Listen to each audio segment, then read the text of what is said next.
first few days to be jarring. And yet all I could think this entire time is, this feels the same. It almost feels like the Phone 2 was built to be a one-to-one Android carbon copy of the 14 Pro Max, because they have almost exactly the same dimensions. And not just that, the screens are basically the same. See if you can guess which one is the Phone 2. It's hard, right? And it's not just the dimensions, even the screens are the same size, including the bezels. Nothing is one of the very few Android companies going to the extent of making sure that the borders all the way around the screen are completely even, which might seem like a small thing, but that symmetry matters to me. In the same way that whenever I clean a room, for example, I'm constantly aligning all the boxes and the papers and the junk just so it's uniform. This is my version of something being organized. And it's a really good screen too. I mean, the colors are basically one-to-one with the iPhone, which is to say, vivid, but not so much that it looks like a toy. It's a 120Hz display, which just like the iPhone can dial itself all the way down to 1Hz to enable an always-on screen with minimal battery drain. And it's bright. Even in direct sunlight, one of the ways to usually discern cheaper phones is that the screen becomes quite washed out, but not here. The brightness is not quite at the iPhone's level, but very close. And if anything, the fact that the camera cutout is smaller makes this phone screen actually feel more liberated. Now, the resolution of the iPhone screen is higher, as is the resolution of just about every top-end Android phone. But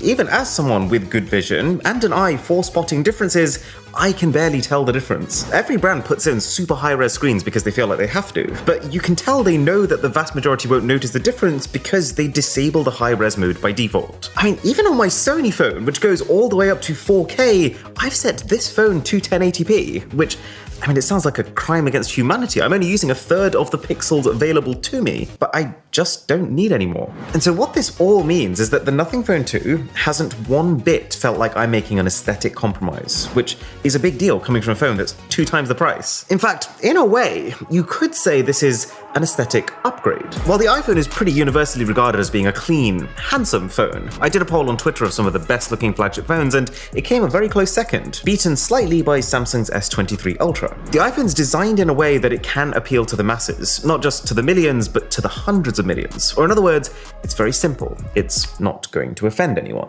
Whereas the one luxury of sitting in a niche like Nothing currently does is that you can go absolutely bonkers with the design. You want a transparent back? Sure. You want 785 individual LEDs split into 11 segments? Why not? Let's do that too. The phone's got so much personality that if you like it, which I do, then there's a very good chance you're gonna love it. And it feels great when you're holding it too. It's lighter than the iPhone, which does make it significantly less tiring to use. The glass on the back is very slightly curved on all sides, which makes my hands feel treated compared to what they're used to handling. And it's pretty great at resisting fingerprints. It's got matte rails, which don't show any prints even if you tried. And then the back is glossy, so it does pick up prints. But because there's so much going on behind the back glass, and because the company stuck with brighter colors than black this time, it's actually never felt to me like my phone is dirty or needs a wipe. If you care a lot about fingerprints, then the white one is probably better than the gray, but the gray is still pretty good. Okay, it's time to address the elephant in the room, or should I say the 785 LEDs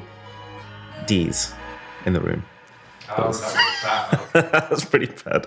They make up what Nothing calls the glyph interface, which with their first phone 1, I labeled as a bit of a gimmick. I mean, you could do some cool things like check the battery percentage from the back, or set up a specific lighting pattern so you could know who's calling without turning your phone over. But it all just felt like stuff that's fun in theory, but impractical in reality. Like, who's really gonna sit there staring at the back of their phone trying to figure out what light pattern is shining? Like, is this my fiance or is this my mum? So, Nothing's improved them. For starters, there's more options. So with ringtones, for example, you've now got a pretty sizable library of pre-made ones, including some notable highlights like Woo Yeah. You've got Glyph Composer that lets you use the pre-built tools to make your own, or you can go completely custom. You can import whatever track you want, and the glyphs will sort of sync up to the rhythm of that track. Pretty cool, right? And a sub to the channel would be terrific. But seriously, if you can help us overtake Apple, it will be amazing, and we are less than 2 million away. You can now use the glyph as a timer, you can use it as an indicator of your current volume level, you can use it to show you when Google Assistant is listening to what you're saying. I really like how you can assign certain notifications priority. Like you can say, if I get an email, or you can actually go as far as to say that if I get a WhatsApp message from this specific contact, then only that will light up the glyph on the back, which is an indicator to me that I know I need to check my phone. And then probably the coolest glyph feature is an integration into third-party apps. So let's say I want to take an Uber to the town center. The back of the phone can tell you the time till pickup. It's at the stage now where I'm still not finding myself using the glyphs very often. A lot of these things, they are still easier and less faffy to do using the screen of your phone. And the only third-party app that works is Uber. But I see it. I see the vision, and I like the vision. Oh, I forgot to cancel the Uber. Hiya. Rick, yeah? Yes. Station, yeah? Yeah. So we're here now. So what I'm saying is that I see the vision, and I like the vision of a phone that when you're at dinner, you just keep on the table, face down, you be in the moment, but you still have that like mental ease that you know you're not missing out on anything. I think it's very easy to say to someone, well, just don't check your phone at dinner. But then for a lot of people in a lot of jobs, including me and mine, making sure that things happen on time with this video, for example, you just have to be reachable in case an unexpected issue crops up.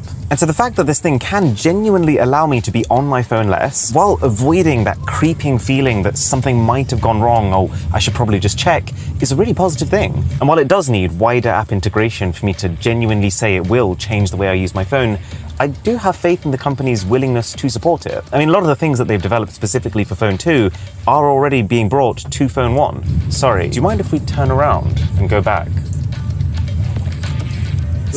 Yeah, I'll change it on the app. Thank you.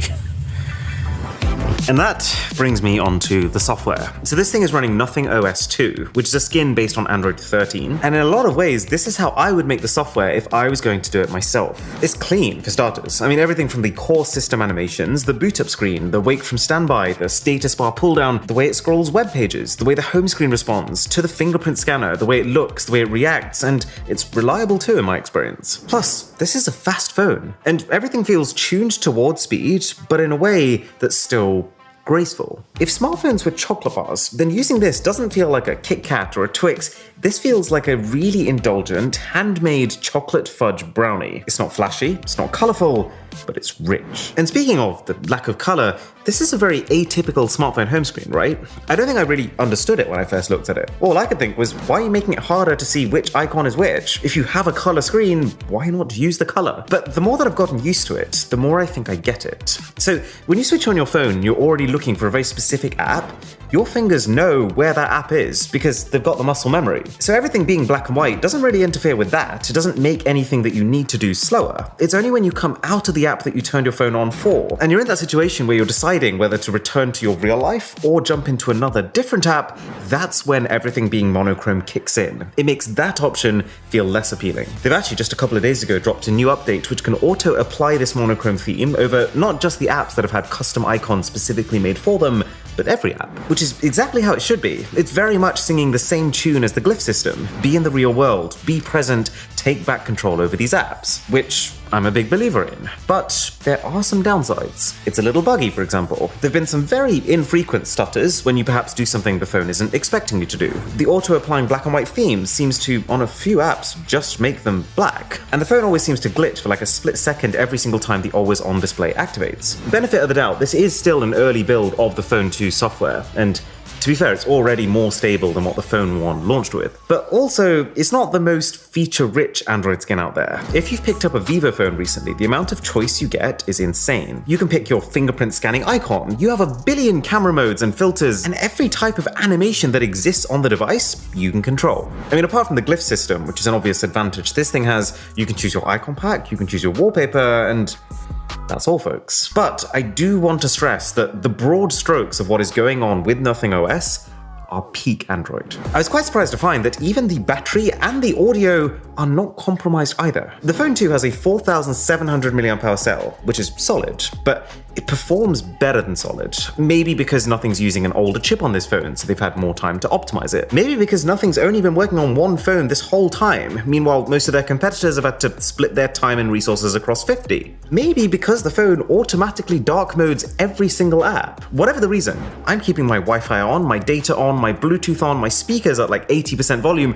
I'm living the life. And for me, as a heavy user, I'm just about getting to the 7 hours of screen on time mark every single day. 7 hours of screen on time, I would say, is more than 98% of the population probably needs. And then the speakers. Thank you very much. You've had a glow up. So this is the iPhone 14 Pro Max. It's very balanced sound, and it's still one of the best sounding phones on the market. And this is the Phone 2. You'll find that the Phone 2 is a tiny bit bassier. I'd say it has a tiny bit less clarity, but then is also louder, which is not a bad outcome at all. And I guess the key takeaway here is that it's not felt one bit jarring for me, moving to this as my main YouTube and media consumption device. And when I watch our videos on this, I'm constantly finding myself bopping along to the music because it sounds the way that we intended it to. So what on earth is going on here? How is it that this phone has an extremely similar looking display and yet lasts most of the time longer? That it's got an entire extra layer packed with hundreds of LEDs while being lighter, and that it's got more design flair but sits at half the price? Well, part of the equation is that nothing is definitely absorbing more of the costs than Apple are, and they're taking less profit per phone. Or in other words, the price that they're charging for this is just reasonable. I mean, it's $599, so it's definitely a tier more expensive than a whole swathe of good Androids you can get for closer to $400, but it feels close enough to a flagship when you're using it that you don't feel like you've just got screwed by overpaying for a mid-ranger. That said, it's not quite a flagship, and there's three places where I'm particularly noticing it. First is the haptics. See, I like to set my keyboard to have vibrations on when I hit each key. I just think it makes it feel a little bit more like you're actually typing. But anything more than really subtle vibrations starts to feel tiring. The Phone 2, while it doesn't have the worst vibration experience, it's not one of those horrible sounding phones where it feels like there's something loose inside.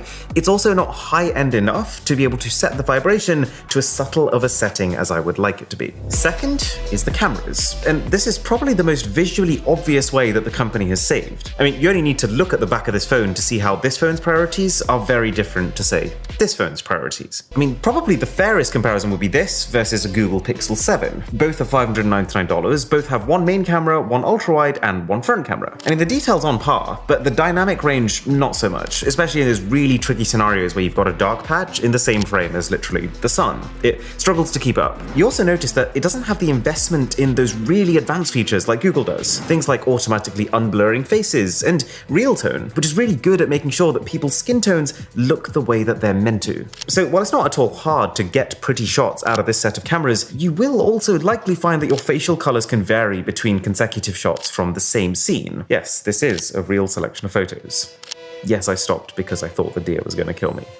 And likewise, even though neither phone has a zoom camera, Google's intelligence means that zooming in via digital zoom is still pretty crisp all the way to 5 or 6 times. Nothing, not so much. The night mode is good though. I'm really liking how the phone is so aggressive with making sure that all the really bright spots are kept under control. And the video quality is not offensive. It's not going to look like there's a problem, but it also doesn't shine as bright as other phones. Oh yeah, and it gets worse if you go to the front camera. I mean, for starters, if I put myself up against a brightly lit backdrop like the sky over here, this phone has no idea what to do. It doesn't know how to expose that and my face correctly at the same time. Plus, the Phone 2's front camera is limited to 1080p video recording, which, you know, $600 phone, 2023, is not the best. It means that even when everything is going in this phone's favor, it's still kind of the ceiling is capped. And then the third key compromise with the Phone 2 is the chip. So this is running the Snapdragon 8 Plus Gen 1, which is basically the best of the best